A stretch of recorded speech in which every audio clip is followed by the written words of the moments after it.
मित्रांनो, तुमचं साहिल मुल्ला ब्लॉगच्या यूट्यूब चॅनलवरती पुन्हा एकदा स्वागत आहे. मित्रांनो, आज एक भव्य दिव्य असं मैदान संपन्न झालं. बडेबाबा देवाच्या यात्रेनिमित्त भव्य दिव्य असं ओपनचं मैदान मौजे निमसोड, तालुका खटाव, जिल्हा सातारा या ठिकाणी भव्य दिव्य असं ओपनचं मैदान झालं बडेबाबा केसरी या नावाने. आणि या मैदानामध्ये प्रथम क्रमांकाचा मानकरी ठरला आपल्या सगळ्यांचा लाडका द्वादशम हिंद केसरी बकासूर. आणि त्याचा पहिरा होता मित्रांनो आज घोटकरांचा सर्जा.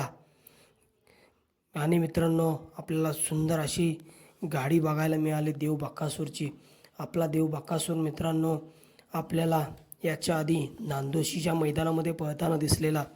मित्रांनो, आपण बघितलंच असेल, नांदोशीच्या मैदानामध्ये गट क्रमांक 1मध्येच आपला देव बकासूर पळताना दिसलेला आपल्याला. आणि त्या मैदानामध्ये बकासूरचा पहिरा होता सरदारसोबत. मित्रांनो, एक नवीन नंदी घेऊन पळालेला आपला देव बकासूर त्या मैदानामध्ये.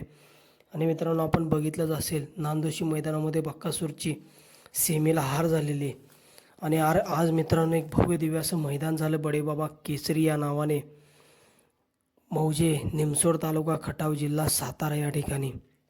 आणि या मैदानामध्ये प्रथम क्रमांकाचा मानकरी आपला देव बकासूर आणि घोटकरांचा सर्जा. मित्रांनो, बकासूर आपल्याला या ओपनच्या मैदानामध्ये गट क्रमांक 25मध्ये पळताना दिसला. मित्रांनो, पुन्हा हा जोड एका जोट्यात आला आणि प्रथम क्रमांकाचा मानकरी ठरला. गट क्रमांक 25मध्ये मित्रांनो आपल्याला सुंदर अशी गाडी पळताना दिसली देव बकासूर आणि घोटच्या सर्जाची. सुंदर अशी गाडी पळवली मित्रांनो बबलूचाचा किल्ले मच्छिंद्रगड यांनी.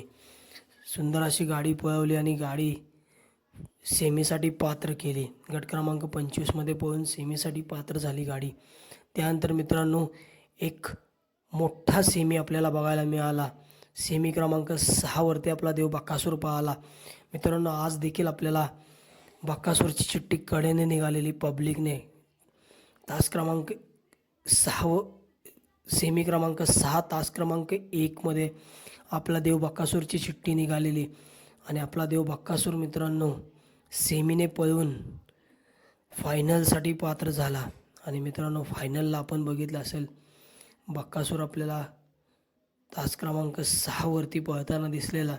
आणि मित्रांनो, बकासूर बडेबाबा केसरी भव्य दिव्य अशा निमसोडच्या मैदानातील प्रथम क्रमांकाचा मानकरी ठरला.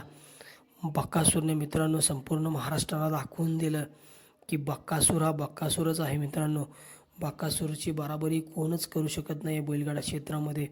बकासूर हा बैलगाडी क्षेत्रातील देव म्हणून मानला जातो.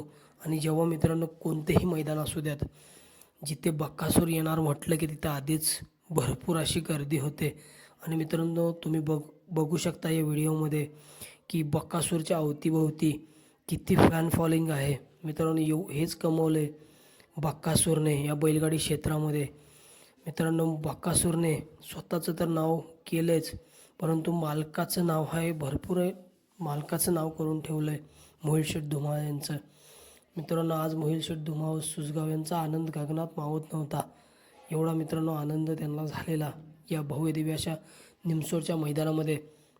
जेव्हा बकासूर मित्रांनो गट पास झाला, त्यानंतर मित्रांनो सेमी जेव्हा बकासूरची कड निघाली, कडेने मित्रांनो चिठ्ठी निघाली सेमीमध्ये. आणि सेमी देखील मित्रांनो सुंदर अशी गाडी पळाली होती सेमीला. आणि फायनलसाठी पात्र झालेली सेमी कडेने पळून.